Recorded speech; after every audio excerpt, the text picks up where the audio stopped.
Good afternoon, everybody.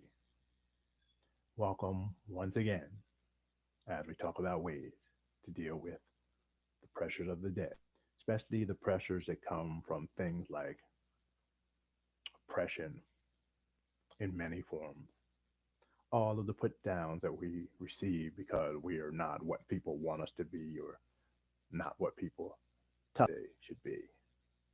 These things that we call microaggressions, where we're each attacked over and over again because someone holds this racial stereotype or some other stereotype about us and they project negativity onto us over and over again without us having anything to do with it.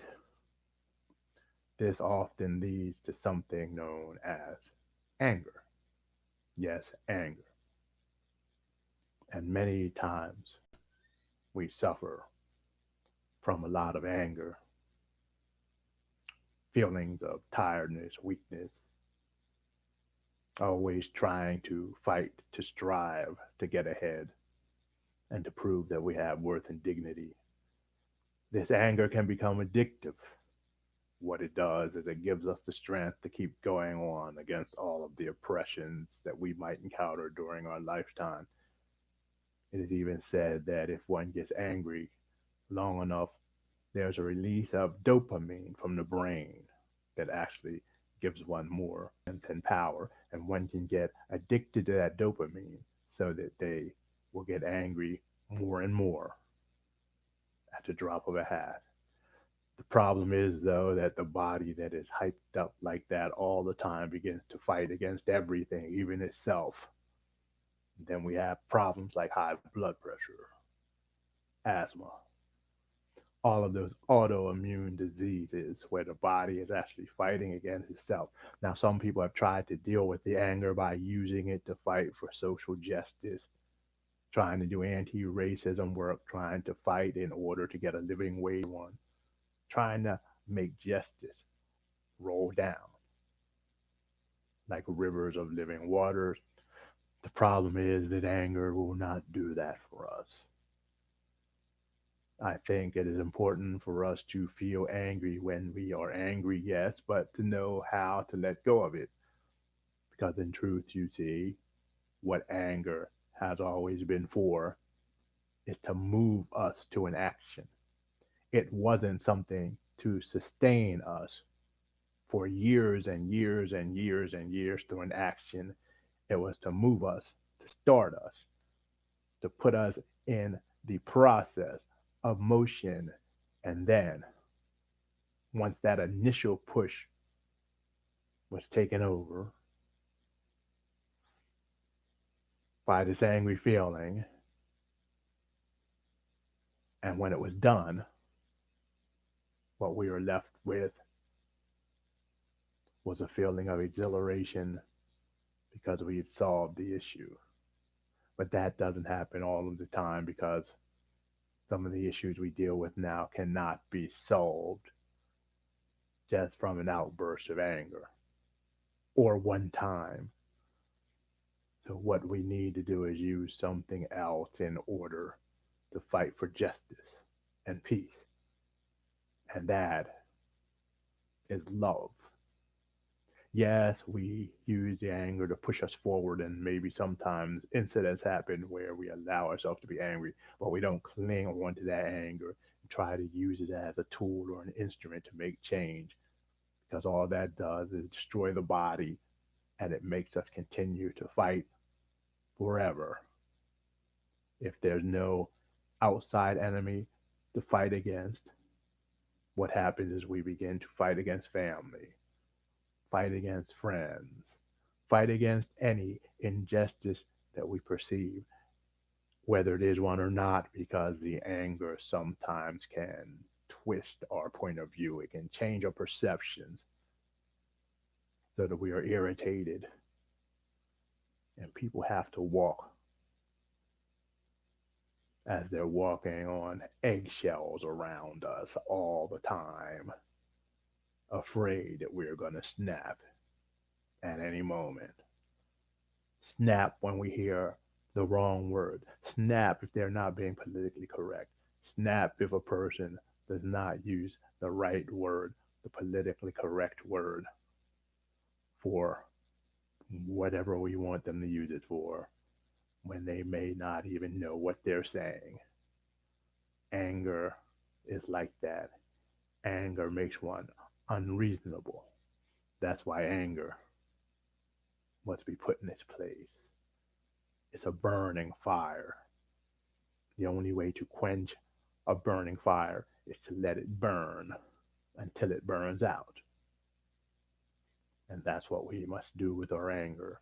We must find a place daily where we can just sit and relax and be.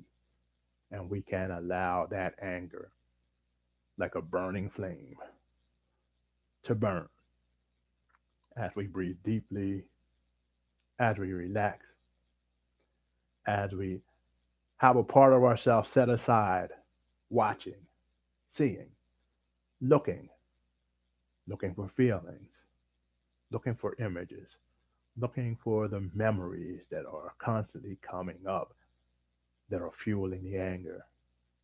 And then through our imagination, we bring those places into clarity. We bring those memories into clarity. We allow ourselves to feel the burning, to feel that anger fully. And then we imagine just a small white dot at the center of that memory. As we breathe in and out with our breath, we imagine that dot just expanding with pure white shining light. And we do this each and every day for just about 10 to 20 minutes. Because if we allow ourselves to feel the anger, if we don't cling to it or try to deny it until it just bursts forth with no control, we will receive the message that anger is giving us. And the message is simply this: we care. We care enough about a situation to be moved, to fight for that situation. That is the message. When we hear the message, the anger abates and it begins to serve us instead of us serving it. And then the struggle becomes one using the mind, the power, and the creative imagination to vanquish that which continually causes the anger. This need not be done in an angry way. In fact, the best way to combat injustice is through the use of creativity, through the use of play, through the use of love and humor.